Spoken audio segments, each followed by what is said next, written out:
Nikki's been our voice in Tallahassee, standing up for our rights, safety, democracy.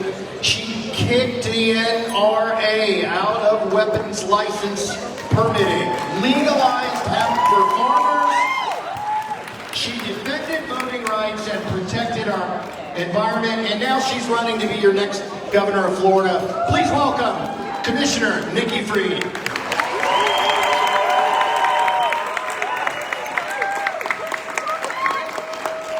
Good evening, Hillsborough County.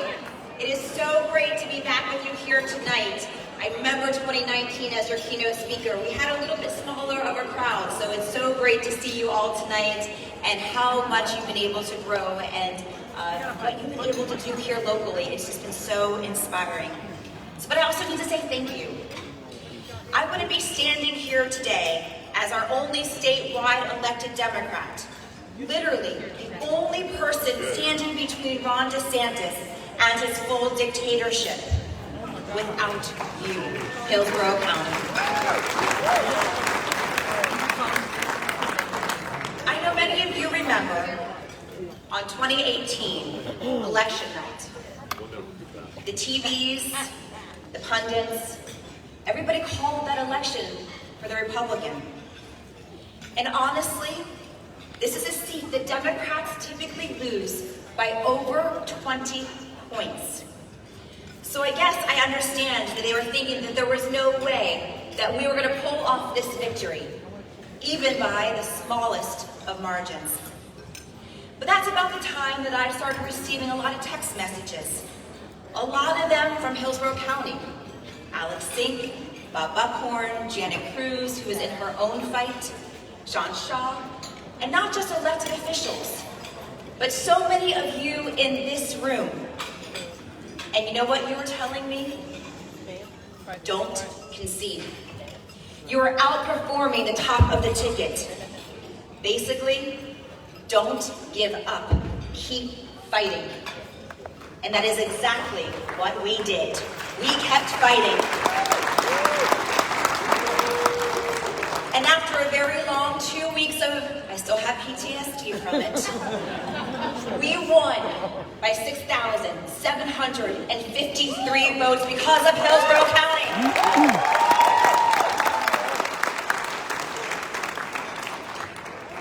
And let me say this again, and let me hear you. A Democrat won this state in 2018.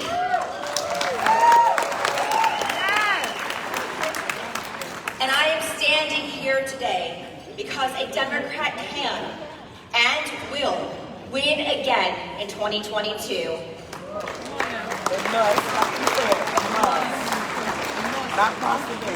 So let's talk about that for a second.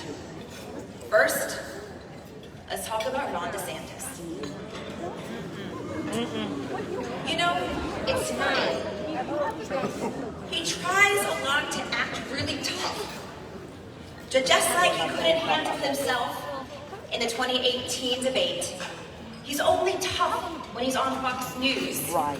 When we don't hear him, we know we can beat him. We know that when we take him on, we win every time. You know, in the matter of just 1 week alone, we forced him to draw down $820 million for food aid. We forced him to draw down $2.3 billion that he would not have applied for our school system. That was just 1 week of his incompetence. And I know how important that money is for right here in Hillsborough County, with schools in tens of millions of dollars in the hole because our state has refused to invest in student funding. Meanwhile, I saw that one of your former Republican representatives, who now works for Ron after creating a position for himself, spent over $400,000 on office furniture. Are you kidding me? When our families are struggling, we're spending $400,000 on furniture? And now, DeSantis wants to take credit for President Biden's Build Back Better money. But he's got to be accountable to us, the people of our state. But that is what he does. He's a hypocrite. He's a wannabe dictator. Although certainly we'll give him credit for the first half of that word.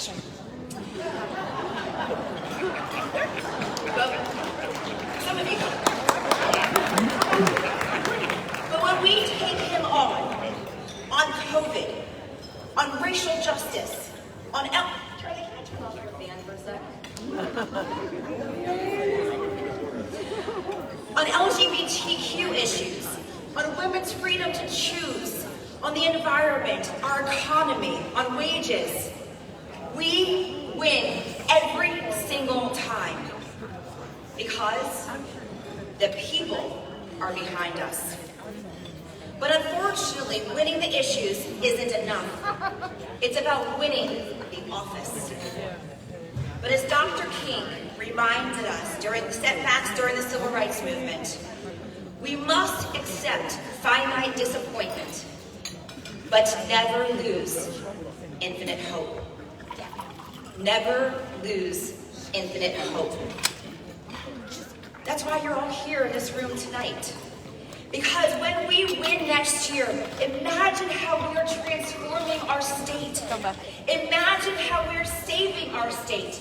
Imagine how we are saving our country and democracy. So that's why I'm running. Now, I know many of you personally in this room, but for those who don't, let's fix that briefly.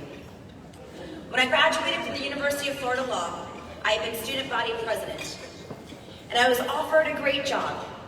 It was a great job in a law firm, a good paying job, but it took me less than a year to realize that that was not the path that I was going to be on. So I quit, and I chose to become a public defender. Woo! Yes.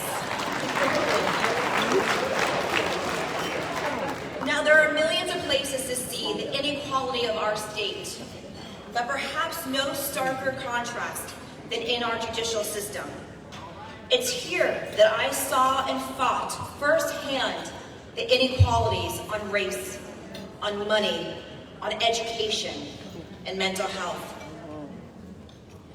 I remember looking into the eyes of one of my first clients and thinking, through no fault of her own, the world was set up against her. I was literally her last line of defense. It was us versus the world. And at that moment, I knew the path that I was on. And then the housing financial crisis and recession hit.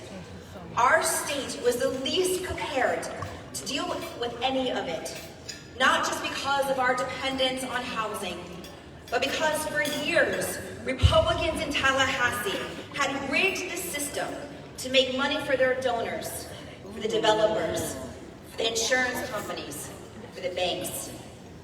So when I left defending the public, I took a job taking on the big banks, keeping people in their homes. And then I left to do what many of you knew me for, expanding access to medical marijuana and fighting for full legalization.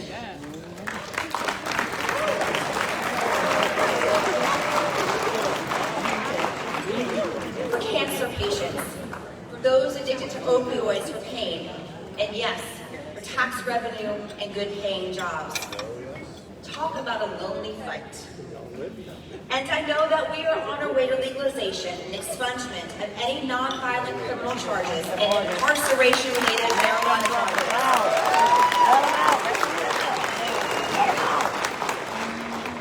And that is important, as many of you know, and Charlie knows too because this was his bill. Florida has an archaic, discriminatory requirement that prisoners must serve 85% of their prison sentence. We need to seriously get rid of this, as well as our mandatory minimums. Yes. Something that I know the Congressman and I agree upon. And that brings us to 2018. when I was sick and tired of trying to reform the system from the outside. I'm getting close to my time. As JFK put it, if not for us, then who? If not for now, when? I knew how critical the Agriculture Commissioner seat was, not just for agriculture, where we were going to be able to create a hemp industry that has created almost $500 million in sales, 10,000 jobs, kicked the NRA out of gun licensing, protected our farmers, water, land, and our environment. But because it was a seat on the Florida cabinet, and while I thought it was important to obviously sit next to Andrew, it obviously became a more important position and to make sure that we had a check on Ron DeSantis and his ambition. And that is what we have done every single day. So let me close with this. I know that I'm asking you to do something new. Again, Florida has never had a female governor. And Florida has never had a governor who's going to take things, make sure that we are keeping up to our promises, to make our state better.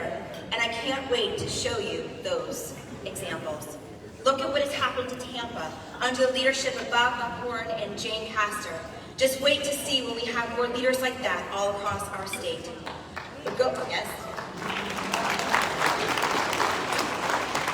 Going back to 2018, there was about 1 million times that we could have lost our infinite hope.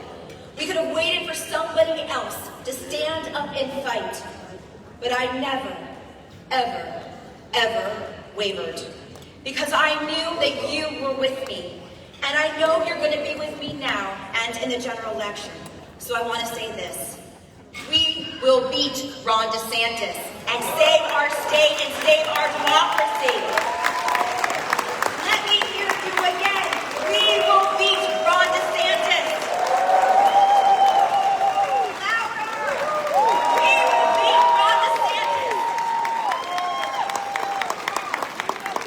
And it rests in you, Hillsborough County. So thank you for being here tonight. Thank you for what you do. God bless. Let's try something new, Florida.